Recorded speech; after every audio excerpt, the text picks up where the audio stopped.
Yeah, they come from the 1,000 meter marker. Plumedale Toro's on the inside, looking for cover early on, and the white silks of Elusive Enchantment. Little black numbers tight between runners in the orange silks. Cheek pieces of Alicia's Prize, only a half a length off them. Call Me Winter on the stand side, and Miss Varlicious, you could throw a blanket over them, 3 lengths top to tail. It's a free-striding Elusive Enchantment by a half. Call Me Winter back second, just gets a drive. To the inside, Plumedale Toro, Miss Varlicious to the stand side. Then we find Alicia's Prize and Little Black Number. Elusive Enchantment onto the 300 meter marker. Call Me Winter back in second. Miss Varlicious now starts to come forward. Elusive Enchantment being kept together, 150 to go. Miss Varlicious and Call Me Winter running on. Elusive Enchantment in front. She's winding to a peak and she's going to look to stop the clock. Elusive Enchantment, another gutsy performance. Miss Varlicious second, Call Me Winter and Alicia's Prize.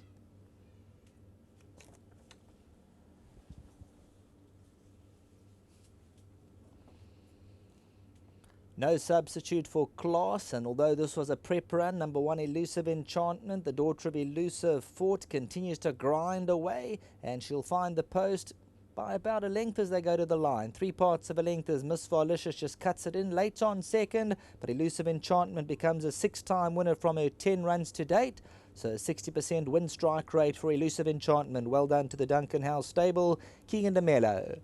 Miss Varlicious, Call Me Winter. And this trio drew it clear of Alicia's Prize, Plumedale Toro and Little Black Number. Elusive Enchantment down the inside, kept on going. She was kept together between the 400 and the 200, and Keegan DeMello now just asks her to run the last 100 meters, and run she does. A left-handed driving ride. Miss Varlicious, the black cap, comes out second. The blue silks between them, Call Me Winter, and this trio drew ahead of the rest of them. Back to the studio.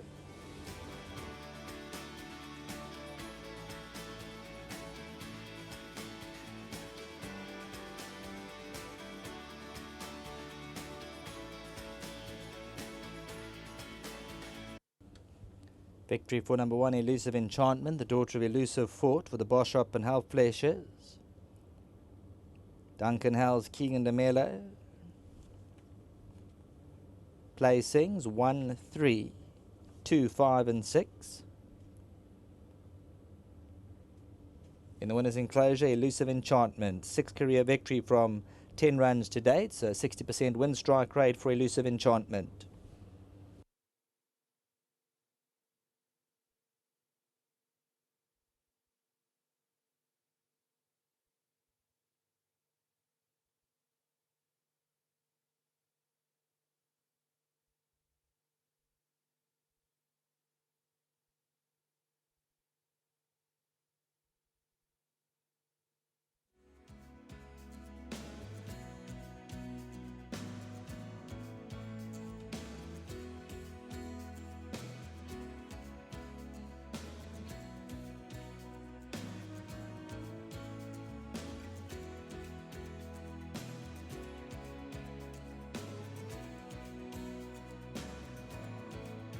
Well, the race number 4, the start of the jackpot, number 1, Elusive Enchantment, has come to. Really nice to have Andre Helflish here representing himself, and Albert Boshoff. Of course, these guys have had so much of a joy with this dam, and we'll get to chat to him now. But Duncan, you're going to tell us a bit more. Of course, all we see is what we see in black and white. You know, we don't know what goes on behind the scenes, etc. But the fact is, she was just too good for them this afternoon.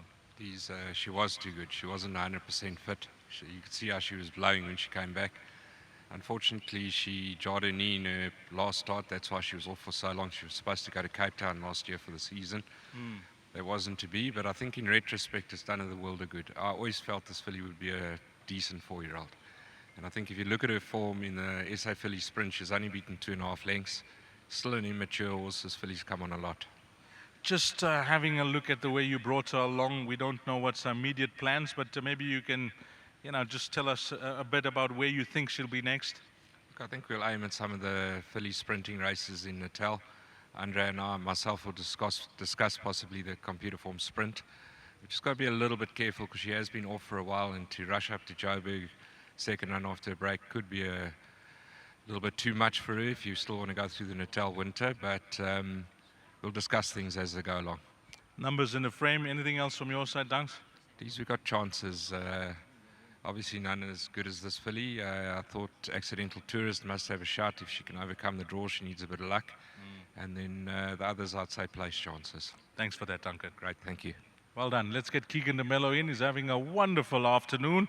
3 winners. And this filly, you mentioned rest may be needed. Duncan seemed to think the same. But when they classy, Keegan, and you touched on it in your interview earlier on, they certainly can come through. Yeah, when class prevails, that's pretty much where they win their races, in their class. Start to finish? Start to finish, she came out the gate really well. I brought her back a little bit to the field, and when I asked her to quicken, it was there. She got a bit tired, but she was always in need of it.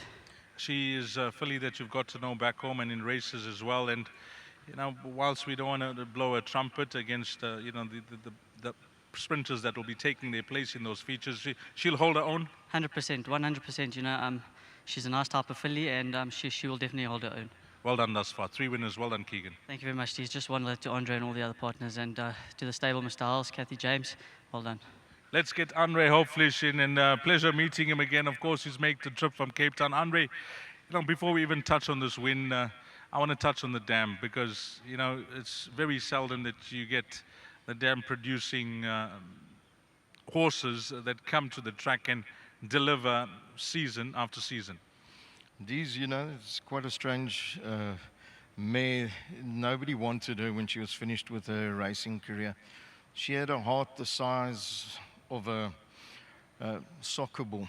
And I think there wasn't a race of hers that she wasn't leading 200 out.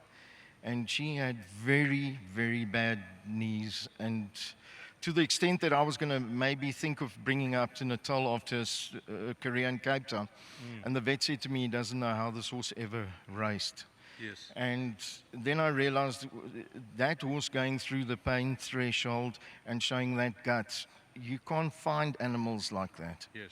And I just said all along that if she gets a sound horse with her heart, we've got to have a champion somewhere. Sure. So, yeah, and there's more to come. There's a lot more to come. Talking about this individual, this filly, we don't want to compare the progeny, but she's done you guys proud thus far.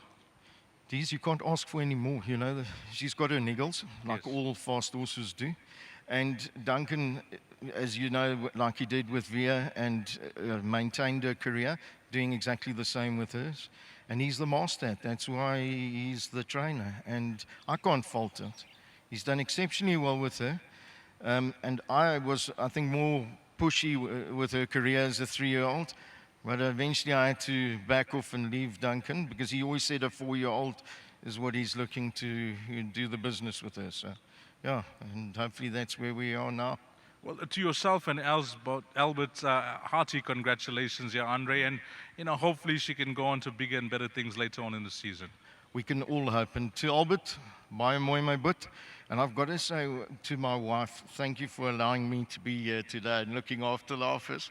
Otherwise, I'll be in the moeilikheid. Well played, Andre. Thanks, Dees. Lovely, nice catching up with Andre. Elusive Enchantment is her name. 1, 3, 2, and 5. That's the way they cross the line. Race number 4.